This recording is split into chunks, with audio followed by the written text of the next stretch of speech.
છત્રીસગામ લેવા પાટીદાર સમાજ આયોજિત આજના બહુવિધ કાર્યક્રમો પ્રકૃતિ અને પર્યાવરણનું જતન કરવા માટે વૃક્ષારોપણનો કાર્યક્રમ, ગત સમૂહ લગ્નમાં જેમણે પ્રભુતામાં ખુલ્લા પડ્યા છે એવા દંપતીઓને ચેક વિતરણનો કાર્યક્રમ, સમાજનું સ્નેહ મિલન અને ઉત્તર મધ્ય ગુજરાત લેવા પાટીદાર સમાજ પરિચય બેઠક આવા આયોજનના ભાગરૂપે ડાયસ પર બિરાજમાન સૌ સમાજના સન્માનીય મહાનુભાવો, આપ સૌ છત્રીસગામ લેવા પાટીદાર સમાજના પરિવારના સ્વજનો, માતાઓએ, અશોકભાઈએ ભૂલ કરી દીધી એક જોરદાર. કારણ કે હવે મોટાભાગે છેલ્લે હોય ને તો મારે લિમિટ રહેતી હતી કે હવે જમવાનો સમય થઈ જાય. પાછું અમૃતભાઈએ ભોજન અંદર જ રાખ્યું, સ્મેલ ચાલુ થઈ ગઈ, એટલે મારે બહુ ટૂંકમાં વાત કરવાની હતી, પણ આજે મજા પડી ગઈ. આભારે માનું છું, પણ તમારા બધા માટે ભૂલ કરી દીધી કે હવે તમારે ખૂબ સહન કરવું પડશે. પાટીદાર સમાજની પ્રગતિની સામે ઊભા થઈ રહેલા પડકારો માટે ચિંતા કરવા માટે, ચિંતન કરવા માટે અને ચૈતન્ય તરફ કેવી રીતે જવાય એના સામૂહિક પ્રયાસો માટે ઉત્તર મધ્ય ગુજરાત લેવા પાટીદાર સમાજનું જે સંગઠન આપણે તાજેતરમાં તૈયાર કર્યું છે અને અનિલભાઈ અને પંકજભાઈ એમની ટીમ આવનારા દિવસોમાં આપણા સૌના સહિયારા પ્રયાસોથી આ સમાજની જે ઓળખ હતી, મુખીપણાની જે ઓળખ હતી, પાટીદારપણાની જે ઓળખ હતી એ પુનઃ પ્રસ્થાપિત કરવા માટે કેવી રીતે કામ કરી શકાય એના માટેનો આ એક ભગીરથ પ્રયાસ થયો છે. માટે એમની આખી ટીમને હૃદયપૂર્વક અભિનંદન પાઠવું. અહીંયા જે ભવનમાં આપણે બેઠા છીએ, મહેસાણાથી શરૂ કરીને મહીસાગર સુધી, ઝાલોદ, દાહોદ સુધી અનેક બધા લગભગ મોટાભાગના સમાજોમાં મારે અરવલ્લી સુધી જવાનું થયું છે, સાબરકાંઠા એકનું બાકી. તો બધા સમાજોની કામગીરી, એની પ્રગતિ, એનું ટીમવર્ક એ બધાનો અભ્યાસ કર્યો છે. આર્થિક રીતે જોઈએ તો એની ભૌગોલિક સ્થિતિ આ છત્રીસગામ લેવા પાટીદાર સમાજની કે મુખ્ય ખેતી સાથે વસતો સમાજ, તેમ છતાં પણ આજે આ પોતાના ભવનમાં બેસવાનો જે આનંદ છે એના માટે છત્રીસગામ લેવા પાટીદાર સમાજની જે ટીમ છે, એના જે આયોજકો છે એમને નતમસ્તક વંદન કરું છું કે આ મુકામ સુધી આ સમાજને લઈ આવ્યા. અનેક સમાજો, ઘણા બધા નિર્ણયોની આજુબાજુ સુખી સમાજો પણ છે, પણ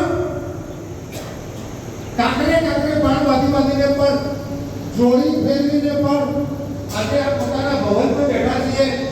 એવો જે સમાજ, એવા અમુક સમાજો પ્રત્યે એવો સમાજ કે જેમણે ખૂબ પ્રગતિ કરી છે, સાથે સાથે સમાજને એક આગળ વધવાનો પ્રયાસ કર્યો છે, એને પણ હૃદયપૂર્વક અભિનંદન પાઠવું.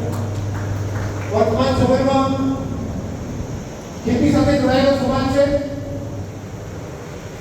મુખ્યત્વે રીતે જમીન સાથે જોડાયેલો સમાજ છે. પ્રકૃતિ અને પર્યાવરણને આપણા ઉપર બહુ કેર કર્યો છે. વારંવાર વાવાઝોડા, વારંવાર અતિવૃષ્ટિ પડે, અનાવૃષ્ટિ પડે, ઉગેલું સુકાઈ જાય, જોડામાં સુકાઈ જાય, તૈયાર પાક પલળી જાય, સ્થિતિમાંથી અનેક મુશ્કેલીઓમાંથી આપણે ટકી રહેવાનો પ્રયાસ કર્યો છે. અને એટલે આપણી જવાબદારી છે પ્રકૃતિનું જતન કરવું. અને એટલે અહીંયા વૃક્ષારોપણનો કાર્યક્રમ વ્યવહાર લાગણી છે એ આવનારા દિવસોમાં કમ્પાઉન્ડ સાથે આખું એક સરસ અહીંયા સિંધુ વન ઊભું થાય અને સૃષ્ટિના સર્જનને, સૃષ્ટિનું સર્જન કરી ત્યારે જગતનું પેટ ભરવાની જવાબદારી આપણને આપે. અને એટલે આપણે ધરતી પુત્રોને બધા જગતનો તાર કહે અને એનો મોટા ભાગનો સમાજ આપણો જોડાયેલો છે. ત્યારે આપણી જવાબદારી જગતના તાર તરીકે જગતનું પૂરું કરવાનું છે, પણ આ પ્રકૃતિની જાળવણી કરવા માટે પણ આપણે પ્રયાસ કરીએ.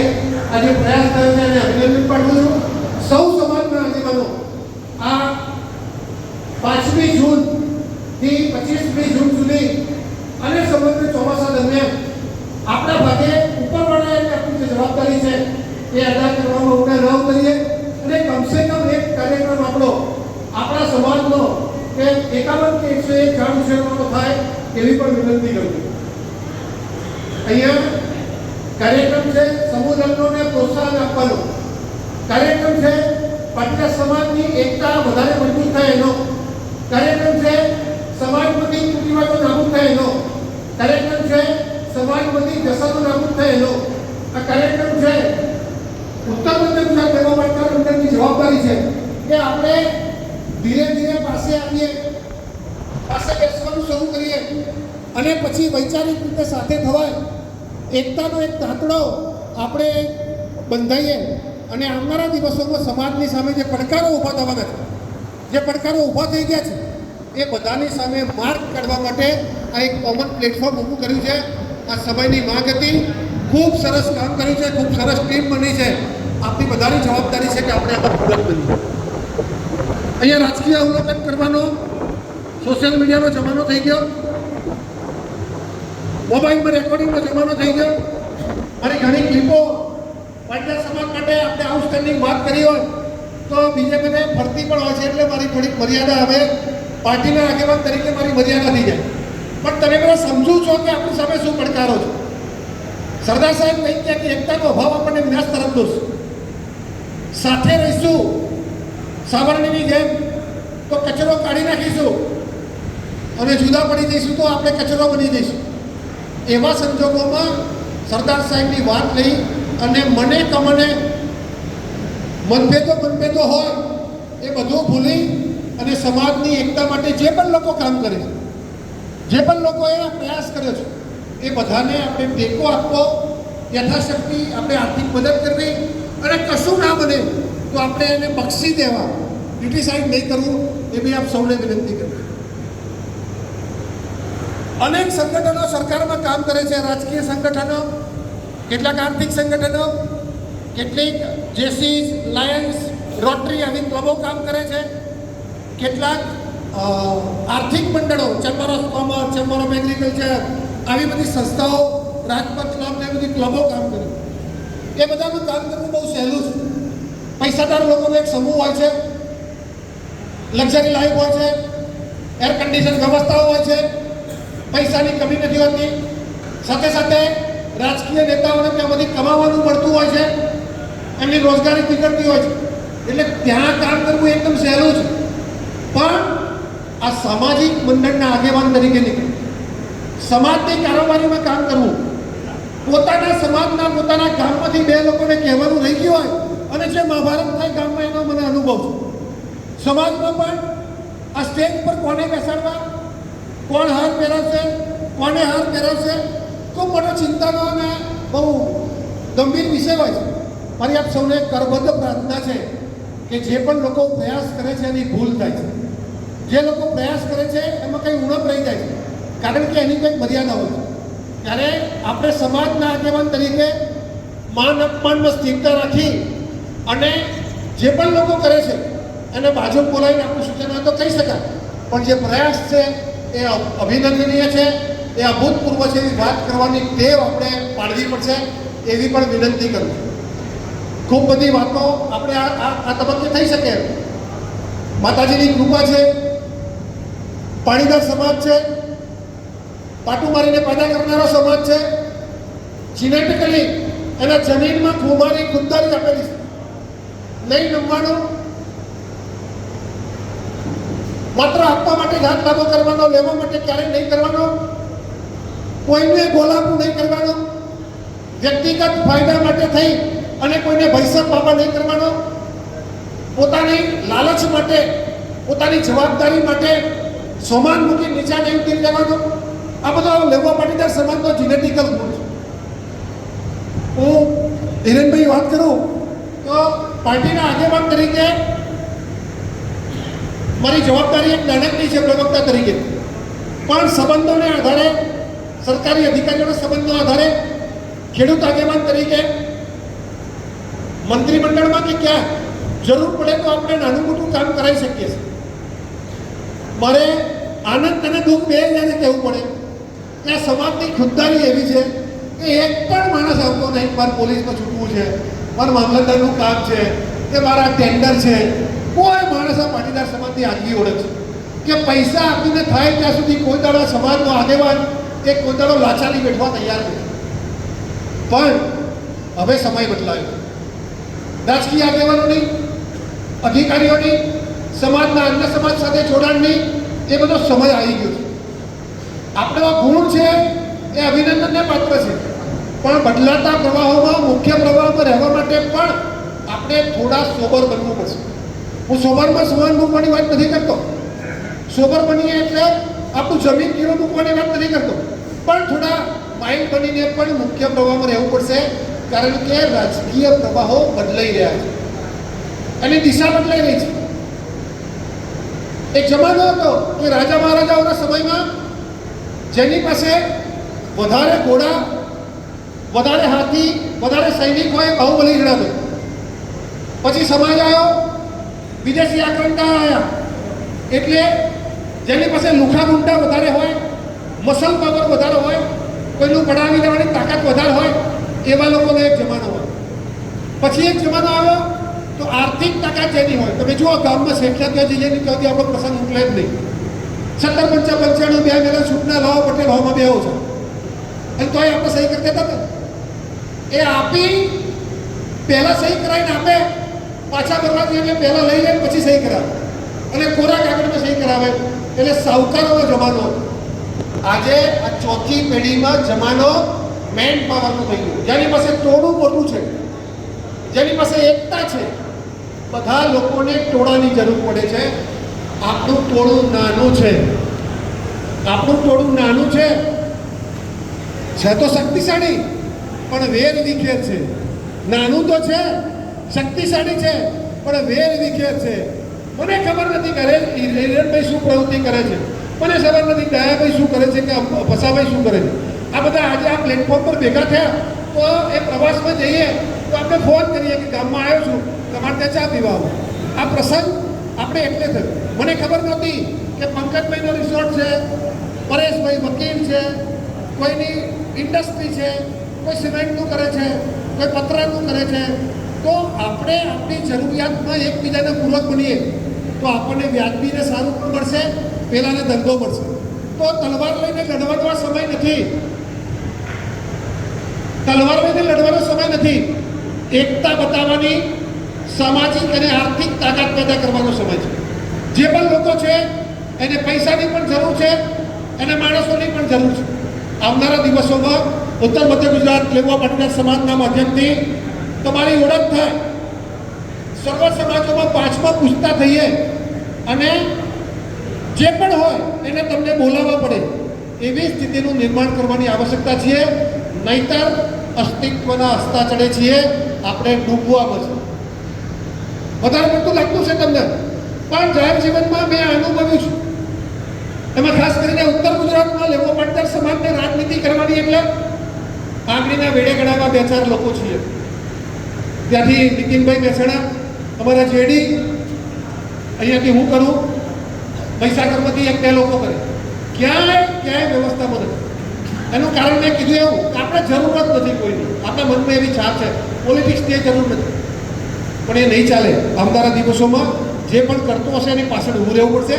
કારણ કે જમીન જાયદાદવાળા માણસો છે, માલ મિલકતવાળા લોકો છો, તમે વીઘાવાળા લોકો છો. બાયડની તો ખબર છે ને, એ વીઘા બચાવવા પડે, એનો શેડો સાચવવો પડે, બેન દીકરીની ઇજ્જત બચાવવી પડે. એવી સ્થિતિમાં આપણે આપણી તાકાત રાખવી પડશે. એટલા માટે આ સમાજનું ગઠન થયું છે. આદરણીય ધરમભાઈ અમિત સાહેબના નેતૃત્વમાં ખૂબ મોટો વિચાર આપણે અમલમાં મૂક્યો છે અને આપણું સૌનું ગૌરવ છે કે નેતા આપણી સાથે છે. તો આવનારા દિવસોમાં આપણે એકતાનો અભાવ આપણને વિનાશ તરફ દોરી ના જાય, હાથા ના બની જઈએ એકબીજાના. આગેવાનોને ખબર હોય છે કે અમરતભાઈને પાડવા હોય તો પંક્તિભાઈને જ ફોડવા પડે, ખબર હોય છે. ઘરમાં જ આગ લગાડવાની. હમણાં સરપંચની ચૂંટણી ચાલે છે, મજબૂત ઉમેદવાર આપણો ઊભો થઈ જાય એટલે ભત્રીજા ભોણિયાના મામા માસીને ઊભો કરી દીધો. એવા પાસે 25 દાખલા કે હિતેન્દ્રભાઈ કંઈક કરો ને યાર, આપણા બે લડત. કારણ કે પેલા વાળાને ખબર છે કે હિતેશભાઈ હારવાના નથી, એટલે યોગેશભાઈને ઊભા કરી દેવાના. એટલે હિતેશભાઈએ બોલીને આગળ, યોગેશભાઈએ બોલીને આગળ, એ બે લડ્યા કરે અને મોહનજી જીતી જાય.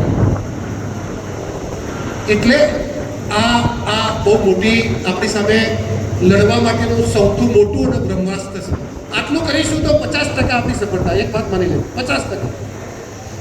બાકી ઉપરવાળાની કૃપા થઈ છે,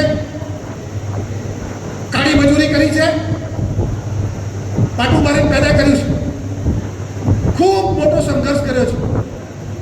અને એવા સમયે મોદી સાહેબની સરકાર આવ્યા પછી જે પ્રમાણે કાયદાઓનો બદલાવ થયો, નિયમો બદલાયા, ધંધા રોજગાર વિકસ્યા, ઇન્ડસ્ટ્રીયલાઇઝેશન થયું, જમીનોના ભાવ આવ્યા, એટલે એક દીકરો ક્યાંક નોકરીમાં ગયો, એક દીકરો ક્યાંક ધંધો રોજગાર નાનો કરે, પેલા ખેતી કરતા હતા એને ભાવ આવે, એટલે બીજી આર્થિક ચિંતા નથી.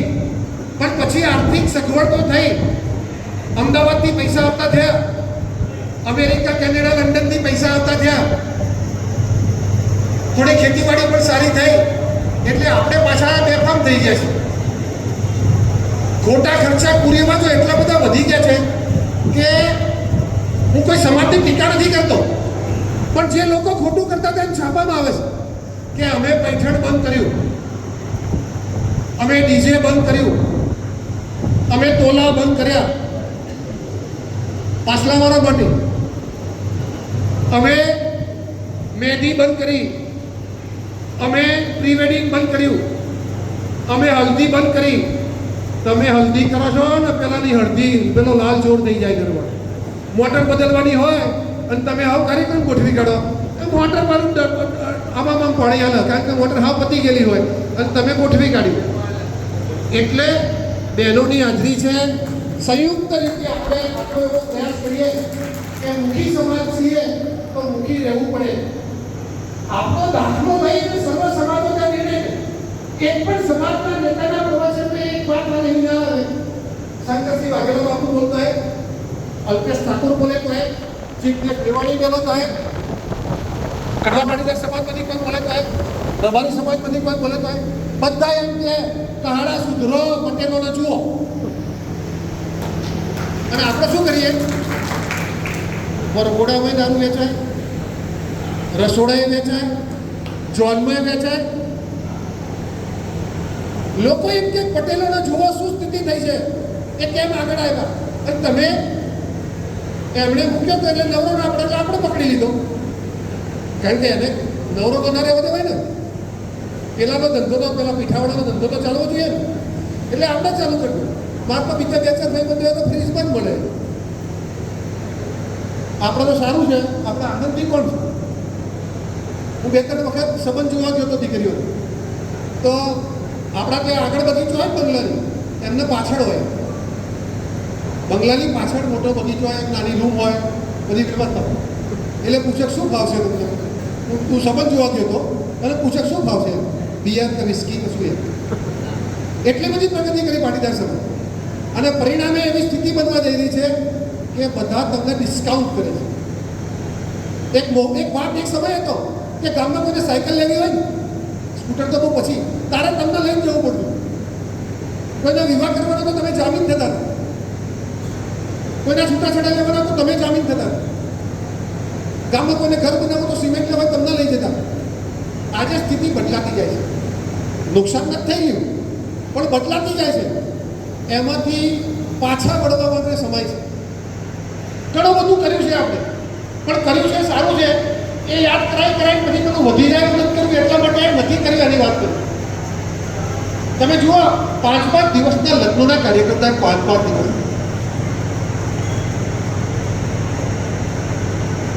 બે 2.5 ગણા તો સામાન્ય માણસ જમાડે. અને તમે જુઓ હાથ પાર્વતી 1 નંબર ઓછો થઈ ગયો. તમે કંકોત્રીએ ચડાવો એટલે હાથ પાર્વતી નીકળી જાવ. તમારી તાકાત જે છે ને એ તાકાત ક્ષીણ થવામાં જઈ રહી છે, ઘટતી જઈ રહી છે. આપણે લગ્નોમાં કે એના એલાઇડ બાબરી ઉતારતા તો 5 જણા ગામનું લઈને જતા હતા, ખબર નથી પડતી. આજે 2-2.5 હજાર મારે કરવા છો, 2-2.5 હજાર ગુનાનું રસોડું કરીએ છીએ આપણે. શ્રીમંતનો પ્રસંગ તો ખબર જ નથી પડતી. આજુબાજુવાળા 5 જણા પતાવી દેતા હતા અને આજે પેલો ડેકોરેશન વાળો 15,000 થી 25,000 તો લઈ જાય. ભણાવવા માટે ખર્ચો કરવો પડશે. એજ્યુકેશનનો જમાનો છે. આ બધા જ ખર્ચા તમે એને જીપીએસસી યુપીએસસી સરદારદાનનો ઉપયોગ કરી અને ધંધા લગાડશો ને, એ કલેક્ટર નહીં બને પટાવાળો બનશે ને તો એ તમારી 7 પેઢી કરી દે સરકાર. પટાવાળો બનશે. કોઈ પોલીસ, કોઈ ગ્રામ સેવક, કોઈ તલાટી, કોઈ નાયબ મામલતદાર, કોઈ મામલતદાર, કલેક્ટર, એસપી, પીઆઈ, આ લોકો નહીં હોય ને તો કશો ઉધાર નથી. કારણ કે પહેલાં હતા ને આપણે એમાંથી નીકળી ગયા. આવે સમજી લો, તમારાથી જિલ્લા પંચાયતનું સદસ્ય બનાય, તાલુકા પંચાયતનું સદસ્ય બનાય, નગરપાલિકાના પ્રમુખ બનાય, ધારાસભ્ય બનાય, સમય જતો રહ્યો.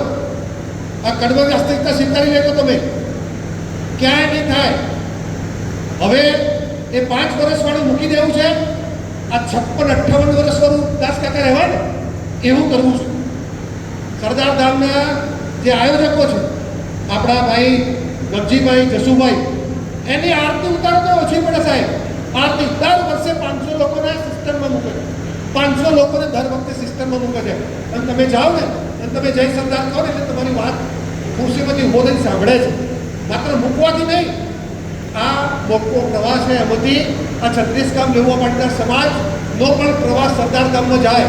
ખૂબ બધી સંખ્યામાં તો એજ્યુકેશન છે. કારણ કે મુશ્કેલી હતી એટલે નરમી અમારે એ વખતે સેનેટરી સ્પીક એટલે ખૂબ બધા લોકો ત્યાં છે. પણ હજુ એને વધારવાની જરૂર છે. ચૂંટણીમાં નહીં પડો, આપણે તાલુકા પંચાયત ને ચાલુ જિલ્લા પંચાયતના સભ્યને જ થવું. એમાં કશું લેવાનું નહીં. કારણ કે તમે ચૂંટાશો તો એ પ્રમુખ નહીં થાવ. એ સમીકરણ આખું જુદું છે. તમે એમાં ક્લાર્ક હશો, મામલતદાર હશો, ટીડીઓ હશો ને તો પેલા બધા તમને સાહેબ કહેશે. અને આવનારા દિવસોનો આપણો રસ્તો એ લગ્નોના ખર્ચા બતાવી નહીં આપવાનો. થોડીક એનાથી આડવાન કરી દઉં તો આ બહેનો મોટી સંખ્યામાં આવી. કેટલી બધી સમસ્યાઓ આપણા સામે ખાલી કુરિવાજોથી થાય છે. આપણે જે પદ્ધતિ પાડીએ રોજ નવા રિવાજો આવે. કલ્પના ના કરી એવા રિવાજો આવે છે. ક્યાંક અટકવાની જરૂર છે. કારણ કે પૈસો એ ધંધામાં વપરાય, બમણો, 3, 4, 5 ગણો થશે. પૈસો એજ્યુકેશનમાં વપરાશે તો 11 ગણો થશે. અને પૈસો પ્રસંગમાં વપરાશે, ઘસાઈ જશે, તમારી પેઢી પણ ઘસાઈ જશે. તમે આવનારા દિવસોમાં તમારા બાળકોને કશું આપીને લઈ જઈ શકો એવી સ્થિતિ બની. અને રિવાજ તો કેવા રિવાજ, હું વારંવાર કહેતો હોઉં છું. ઘણી બાબતો ડુપ્લિકેટ એટલા માટે થાય કે આપણે દિવાળી આવે એટલે વાસણ ઘસીએ છીએ ને, વાપરવાના તો ઘસશે, પેલા છાટલીવાળા ઘસવા પડે ને. દર દિવાળીએ ઘસવા પડે એટલે કાળા પડી જાય. આ તમને બધું જ જાણો છો. મેં વાત કરી એમાં કશું નવું નથી. એક પણ વાત નવી નથી કીધી. પણ તમને યાદ કરાવવું પડે. તમે ધંધા રોજગારમાં ભૂલી જાઓ છો. તમને ચિંતા નથી, હજુ સ્થિતિ બગડી નથી એટલે વારંવાર યાદ કરાવવું પડે છે. એકતાને વારંવાર કુરિવાજોને યાદ કરાવવું પડે. વ્યસનોએ પણ હજુ મર્યાદામાં છે તો એટલા માટે યાદ કરાવવું પડે કે અટકી જવાય. આ રિવાજોની એક વાત હું કહેતો હોઉં છું કે એક ગામમાં એક માજી રહેતા. દીકરા દીકરી શહેરમાં રહે. એમના ઘેર એમના વ્યવહાર જમવા આવે એટલે બાજુવાળાને બોલાવીને એમને રસોઈ કરી અને જમવાની વ્યવસ્થા કરી દીધી. જમવાની વ્યવસ્થા કરીને એટલે દાળ, ભાત, રોટલી, શાક જે બધું સરસ મિષ્ટાન બધું પીરસી દીધું. અને જોડે એમણે એક દાંતણ મૂક્યું. એટલે પેલા જે લોકો જમ્યા ને એમણે કીધું મારીએ રસોઈ તો સરસ બનાવી છે. રસ્તામાં જતા જતા એમની વાઈફ કે આ બીજું તો બધું સારું હતું પણ આ દાંતણ ક્યાંય મૂકી રહેવાને ખબર નથી પડતી. એટલે એના મનમાં એ વિષય ચાલતો હતો. બહુ સંશોધન કર્યું. પછી એકવાર એમણે તપાસ કરી અને પૂછ્યું કે ભાઈ આ દાંતણનું કારણ શું એમ. તો જે લોકો જમીન કહેતા ને એમણે વિચાર કર્યો કે દાંતણમાં કંઈક રહસ્ય તો હોવું જ જોઈએ. એટલે એમણે એમના ઘેર એમના વ્યવહાર જમવાય એટલે રસોઈ સરસ બનાવી પછી 2 દાંતણ મૂક્યા. પછી એમના ઘેર એમના વ્યવહાર જમવાય ને એટલે પેલા વ્યવહાર કે 5 દાંતણ મૂક્યા. પછી એમના ઘેર એમના વ્યવહાર જમવાય એટલે 11 દાંતણ મૂક્યા. તો પેલું કે આ શું ચાલે ખબર નહીં પડતી. તો પૂછતા પાછા આવ્યા કે ભાઈ તમે દાંતણ કેમ મૂક્યા હતા? કે હું મારા બેબીને જમવા ગયો ને તો એમને એક મૂક્યું એટલે મેં બે મૂક્યા. પેલો કે તમે કે મારા બેબીએ બે મૂક્યા હતા એટલે મેં 5 મૂક્યા. પેલો કે તમે કે મારા બેબીએ 5 મૂક્યા એટલે મેં આખી ચૂડી મૂકી દીધી હતી. પણ કે એનું રહસ્ય શું? એક વાળા પૂછીએ તો પેલા ભાઈ પેલા મૂળ માજીને ત્યાં કે પછી પૂછ્યું કે માજી આ બધું જમવાનું તો સરસ હતું, તમે એકલા રહેશો તો એ સરસ બનાવ્યું, મીઠાઈ ફરસાણ બધું, પણ આ દાંતણ કેમ મૂકી દીધું એની ખબર ના પડી કે ભાઈ મારા છોકરો રહે અમદાવાદ, એ વાસણ બધો ઘસેલો હતો નહીં, ચમચી ચડી નહીં એટલે દાળ હલાવવા દાંતણ મૂકી દીધું. ફોન બે 5 તોલા કર્યા એટલે શંકરભાઈને 11 તોલા કરવા પડે, શંકરભાઈએ 11 કર્યા એટલે રામજીભાઈને 21 કરવા પડે, કોકી 21 કર્યા એટલે આપણા જૈન જેવા હોય તો એને 51 કરવા, બરાબર ને? કોઈએ 5 તોલા કર્યું એટલે આપણે 11 તોલા કરવાનું, 11 તોલા કર્યું એટલે 21 તોલા કરવાનું. ભલે પછી હાથ પાકમાંથી નામ નીકળી જાય ચિંતા નહીં કરવું. અને કોઈએ 1000 માણસ જમાડે તો આપણે 1500 માણસ જમાડવાનું. કોઈએ ઘરની બે કીધા હતા આપણે હા કેમ કહેવું પડે? કેમ? આપણે તો મુખી. આ પદ્ધતિ બધી બહાર આવવાની જરૂર છે. રિવાજો વૈજ્ઞાનિક હતા, આવા બધા નહોતા. આપણા વડવાઓ તો કેટલા બધા હોશિયાર હતા કે દીકરીને ગાય આપતા હતા, ભેંસ આપતા હતા. આ તોલા નતા આપતા એટલે મોતી નીકળી જાય, દોરી થઈ જાય, પછી 3-4 વર્ષે ફરી બનાવવું પડે, પછી ફરી 5-10,000 ખર્ચો થાય એવું નતા. એ આપતા હતા તો એ કડા અને કલ્લા આખું નક્કુર આપતા હતા, એના કરતાં વધારે પૈસા આપે એવું આપતા હતા. અને વ્યવસ્થા કેવી વિનિમયની હતી કે ગાય અને ભેંસ આપતા હતા આપણે કે કશું અજા કજા થાય તો એનું ઘર ચાલ્યા કરે. એમાંથી 1માંથી 2 થાય, 2માંથી 4 થાય અને આખો તબેલો થાય. અને દીકરીના ઘરમાં ખેતી હોય કે ના હોય, નોકરી હોય કે ના હોય, પણ એનું ઘર ચાલુ કરે એવી વ્યવસ્થા કરતા હતા. આજે કેવું થયું? બાયોડેટામાં લખેલું હોય કે ખેતી કરે છે દીકરી, તો દીકરી એની મમ્મી બાયોડેટા દીકરીને બતાવવાની ના ભાઈ કે મારી છોકરી થોડી ગામડામાં રહે, મારી છોકરી થોડી શણવાસી તું કરે. પછી એના દીકરા માટે બહુ તો ગામડામાંથી જ લાવવાની, દીકરાની બહુ તો છણવાસી તું કરે, એને તો ઢોર રાખવા જ પડે. આપણે નથી રાખવા, આપણા શહેરમાં છોકરી પરણાવી છે, બહુ ગામડે લાવવી છે. આ વ્યવસ્થામાંથી બહાર આવો. જે સમાજ એની સંસ્કૃતિ સાથેથી અડગો થઈ જાય. તમે તો ધરતીપુત્રો છો. જે સમાજ પોતાનો પહેલો ધંધો છે એનાથી અડગો થઈ જાય, જે સમાજ એની જન્મી અને જન્મભૂમિ સાથે અડગો થઈ જાય, મા અને માતૃભૂમિથી અડગો થઈ જાય, એની જમીનથી અડગો થઈ જાય, એનો ક્યારેય ઉદય નહીં થાય. તમારા સમાજમાં બધા દાખલા જોઈ લો. તમે ગમે તેટલું કમાઓ, ખૂબ પ્રગતિ કરો, ધંધા રોજગાર કરો, સારી નોકરી કરો, પણ ગામડું, આપણું માતૃભૂમિ, આપણું વતન, આપણા મા બાપ, આપણો સમાજ એ ભૂલાવો ના જોઈએ. જેટલી પણ યથાશક્તિ હોય એ ગામ માટે કે સમાજ માટે આપણે એમાં ખર્ચો કરવો પડે. અને નવરાત્રિમાં હોય, દિવાળીમાં હોય, હોળી પર હોય, સમાજ સાથે, ગામ સાથે, ખેતર સાથે આપણે જોડાયેલું છે. અને રિવાજોમાં તો એટલા બધા પછી 2 પૈસાદાર લોકો એમાં રિવાજ કરે અને પછી જે કેઓસ થાય. આપણે પેલું ડિસ્પ્લે કરવાનો રિવાજ છે ને, શોરૂમ કરવાનું. દીકરીનું કરિયાવર લીધું હોય તો પાછું આખા ગામને બતાવવાનું, અને વહુનું આવ્યું હોય તો આખા ગામને બતાવવાનું, બરાબર ને? એટલે તમે તમારા બાપા કે કાકા કે મામા, તમારા ત્યાં સારું મામેરું આવ્યું હોય કે તમારા ત્યાં સારો કરિયાવર કર્યો હોય, આપણે મામાના, માસીના, ફોઈના, કાકા બાપાના ફળિયાની બધી દીકરીઓ હોય છે. એની વ્યવસ્થા એટલી નથી હોતી.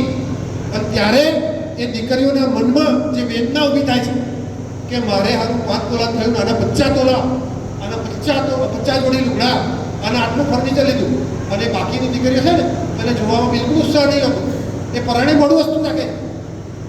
મહેરબાની કરીને બહેનો, મોટા વડીલો પણ છે, આ દેખાદેખીવાળું બતાવવાનું છે ને બંધ કરી દેવું. અને દીકરાની બહુને તો કેવું ખબર છે, ત્યાં લઈ જઈને મોટા 4-5 માછી હોય ને એટલે પેલો ઉપાડીને જોવે. આ 5 તોલાનો લાગતો નહીં કે આ મોટી બહુનો તો 11 તોલાવાળો હતો. એ દિવસથી મોટી બહુ, નાની બહુ ચાલુ થઈ જાય. એને તો મોટું 55 ઇંચનું ટીવી આવ્યું, તો નાનું ટીવી છે. પાછું જોઈ લે ત્યાં સુધી તો સારું, ત્યાં જ બોલવા મળે એટલે આ તો સાદો સેટ છે કે મંગળસૂત્ર તો છે જ નહીં કે આવું આવું કેમ કે બોલવા ચાલુ કરી દે. એટલે પેલી નવી વહુ તમારા ઘેર જે આવી છે એને તમે એમ પૂછો કે શું લઈને આવીશું એમ. ઘર બાર મા બાપ ભાઈ બહેન મામા માસી કાકા કાકી ગામ ખેતર બંગલો આટલું બધું મૂકીને આવી છે. તમે એમ પૂછો શું લઈને આવી છે. તમારું ઘર અજમાડવા માટે, તમારો દરવાજો ઉઘોડા રાખવા માટે, તમારો વંશ વેલો વધારવા માટે, અને ઘણી વખત તો કોઈ આવતું નતું નાને આલી છે અને તોય તમે એમ પૂછો શું લઈને આવી છે. ઠંડા પડી જાય નહીં બોલતા ને. હા વાંચું છે કે નહીં? આમાંથી બહાર આવવું પડશે. અને 15 દાડા ના થયા હોય, 15 દિવસ ના થયા હોય નવી બહુ આવી અને ઝઘડો ચાલુ થઈ જાય. શું થયું તું કે તો હાવ ફૂવડ જેવી છે કે આ ભીંડા આડા સમારે, ભીંડા આડા સમારવાના ઊભા સમારવાના એમાં ઝઘડો થઈ જાય. પૈસા 25 વર્ષથી ત્યાં આડા સમારતી હતી, તમારા ત્યાં 15 દાડા થયા છે, તમે શીખવાડશો તો તમે કહેશો એમ સમારશે, એમાં આટલો ઝઘડો હોય. આ છોડ આવ્યો ને એ છોડને પણ નર્સરીમાં એ થેલી મેલી માટી આવી હતી, અહીં ચોટશે, નવા મૂળ નાખશે અને નવા પાંદડા આવશે ને ત્યાં સુધી એને પેલી જૂની માટી છે ને એમાંથી પોષણ લેવાનું છે. તો એ પેલી 25 વર્ષની માટી લઈને આવી છે ત્યારે બદલા થોડી વાર તો લાગે ના લાગે. એક મોબાઈલમાં ડેટા ટ્રાન્સફર કરીએ ને તો એક કલાક આવી જાય અને કહે છે તો ભાઈ આ ડિસ્ટર્બ ના કરતા ડેટા ખરાબ થઈ જશે. એવું કહે છે કે આ જોડે મૂકી અને ડેટા ટ્રાન્સફર કરો તો વચ્ચે ફોન નહીં કરવાનો, ડેટા ખરાબ થઈ ગયો. તો 25 વર્ષનો ડેટા તમારે ટ્રાન્સફર કરે અને ભીંડા આડા સમારવા ઊભા સમારવાને નક્કી કરતા 15 દાડા થાય. કંઈક તો સુધરો. પૂરી બાજુ સમાજની વ્યવસ્થાઓ, વ્યસનો અને આ સમાજની એકતા બાબતે મેં થોડીક માહિતી મારા મનમાં જે કલ્પના હતી, સમાજમાંથી જે અનુભવી છે એ હતું, એ વાત આપણે કરી છે. અને સાથે સાથે સંયુક્ત કુટુંબમાં જે લોકો રહે છે એની પ્રગતિનો તમે અભ્યાસ કરજો. જે લોકો સાથે છે, ઇતિહાસ એની સાક્ષી છે કે ભાઈ સાથે ના હોય તો પ્રગતિ થઈ જ નથી. ઇતિહાસ એની સાથે.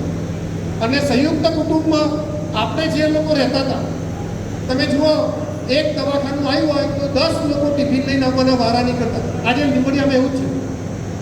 મારે ત્યાં હોસ્પિટલે આવે ને તો અડધો લીંબડી આવે એટલે તમારે થોડી દવા કરવાની છે. કારણ કે આવવું પડે. યોગેશભાઈ આવે, પછી વિજયભાઈ આવે, પછી તેજાબા આવે, એમના બધા અમારે ત્યાં એવું છે કે ખબર કાઢવા ઘર વતીથી એક જણ જઈ આવે એટલે ચાલે. હજુ તમારા સમાજમાં એવું છે કે ઘરના બધા ખબર કાઢવા છે. તો આ સંસ્કૃતિના આપણે લોકો છીએ કે સંયુક્ત કુટુંબમાં રહેતા હતા. અત્યારે ટેલિફોન કરીને દવાખાનામાં ટિફિન મંગાવવું પડે છે અથવા ડાયપર બદલવા માટે નર્સ રાખવી પડે એવી સ્થિતિ થઈ ગઈ. એ આપણી સભ્યતા નહોતી. મને ખબર છે 15 મહિનાનો ખાટલો હોય ને તો ટિફિન લઈને સ્પર્ધા થતી હતી. આજે મારા ઘેરથી આવશે, આજે મારા ઘેરથી આવશે. એ સંસ્કૃતિના લોકો છીએ. અને આપણે હું તો ઉતી રહેવા ટેવાઈ ગયા. અને પાછું બહારનું કેવું કાઢવાનું, છોકરા ભણાવવા છે એટલે શહેરમાં જવાનું છે. સાસુ બીમાર રહેશે, સેવા કરવી પડે છે એટલે શહેરમાં જવું છે એવું નહીં. બહારનું કાઢવાનું, છોકરા ભણાવવા છે એટલે શહેરમાં રહેવાનું. બે ચૂલા થાય ને એટલે ખિસ્સું ફાટી જ જાય ઘરવાળાનું. એ કાણું થઈ જાય પછી. એટલે એક ચૂલે જ્યાં સુધી નહીં જમીએ, સાથે મળીને સહિયારો પુરુષાર્થ નહીં કરીએ, નોકરી ધંધો અને ખેતી તને સાથે નહીં કરીએ, વ્યસનોથી નાબૂદી નહીં થાય અને ખોટા ખર્ચા બંધ કરીને શિક્ષણ તરફ નહીં વળીએ ત્યાં સુધી મને લાગે છે કે આપણને માતાજીની પરમ પરમાત્માની જે કૃપા થઈ છે અને શિરમોર સમાજ તરીકે, મુખી સમાજ તરીકે, પાટીદાર સમાજ તરીકે, ગાયકવાડ સરકારે પણ આપણને પાટીદાર બનાવ્યા હતા વિશ્વાસ મુજબ. એ સમાજ ત્રિભેદ એવું છે. પણ આ બધું કંઈ ડરાવવાની વાત નથી. કશું બગડી નથી ગયું, કશું ખોટું નથી થઈ ગયું. પણ આ શરૂઆત થઈ છે. મેં કીધું એ બધી શરૂઆતો થઈ છે. હજુ સમય છે અને આ સમાજના આગેવાનો જે પ્રયત્ન કરે છે એમાંથી બદલાવ કરીને આપણે આવનારા દિવસોમાં સરદાર સાહેબના માર્ગે, ચિંદેલા માર્ગે ચાલીએ, એમના આદર્શોને આપણા જીવનમાં ઉતારીએ, એકતાનો મંત્ર લઈને ચાલીએ. મા અન્નપૂર્ણાના આશીર્વાદ છે. મા અન્નપૂર્ણાએ આપણી જે જવાબદારી લીધી છે સમાજ જગતનું પૂરું કરવાની, બધા લોકોને જો બહુ સમાજને સાથે રાખીને ચાલવું છે, બધા સમાજનું આપણે પૂરું કરવું છે અને શક્તિ આપણને મળતી રહે એવી આપ સૌને વિનંતી કરું છું. અહીંયા ઘણા બધા સરપંચો પણ આપણે લડવાના છે, એ બધાને પણ વિનંતી કરું છું, તાકાત લગાડી, એક તાકાત થઈ અને બધી પ્રવૃત્તિમાં આપણે જોડાઈએ. અમારા હિતેશભાઈ સરપંચ, અમારે એવા 8-10 સરપંચ છે કે તમે સમજો આટલો ખરાબ જમાનો છે ને, પાછું કમિશન નહીં હોય. આ પાટીદારની તાકાત તો જુઓ, લોકો ભાવ કરીને 5ના 7 થયા, 7ના 10 થયા, 15% સુધી પહોંચ્યું. આપણે આવા 5-7 સરપંચો છે, પૈસો નહીં લેવો. તો આપણી જે ખમીરી, ખુદદારી અને અમીરી છે એ જાળવી રાખવા માટે મારા મનમાં જે બધા થોડું ખોટું લાગ્યું હોય તો માફ કરજો, પણ આ દિશામાં આપણો સમાજ જઈ રહ્યો છે અને એની સામે બહુ મોટા પડકારો આવનારા દિવસો 2030 કે 35માં તમારે શેડા ઉપરથી ઢોરીઓ બદલવા માટે વોટનો રાહ લેવો પડશે. અને આ 36 ગામને તો ખાસ કહું છું, શેડો સાચવવો છે ને તો એ તકલીફ પડવાની છે, આ સમજી લો વાત. એકદમ એનું વિવરણ નથી કરતો, પણ અરવલ્લી સાબરકાંઠાના રાજકારણનો જે સમજો છું એ ઉપરથી એવું લાગે છે કે તમારી સામે મોટા પડકારો છે. એક બનીએ, નેક બનીએ, આર્થિક, રાજકીય અને સામાજિક તાકાત ઊભી કરીએ એવી વિનંતી કરું છું.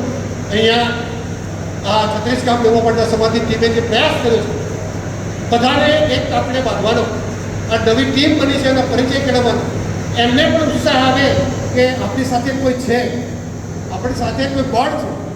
એવા પ્રયાસમાં હું ટીમને અભિનંદન પાઠવું છું. સાથે સાથે નવદંપતીઓ જેમને પણ શરૂઆત કરી છે, એમાં મેં કીધું એવું કશું નહીં કર્યું હોય નહીં, મને પાક્કો વિશ્વાસ છે, કારણ કે આ તો સારા સમાજ બધી સારી બહેનો છે, પણ આવનારા દિવસોમાં એવું ના થાય એવી વિનંતી સાથે અમને પણ સફળ દાંપત્ય જીવનની, સફળ શરૂઆતની અને બેસ્ટ દાંપત્ય જીવનની શુભકામનાઓ પાઠવું છું. અસ્તુ. ભારત માતા કી જય.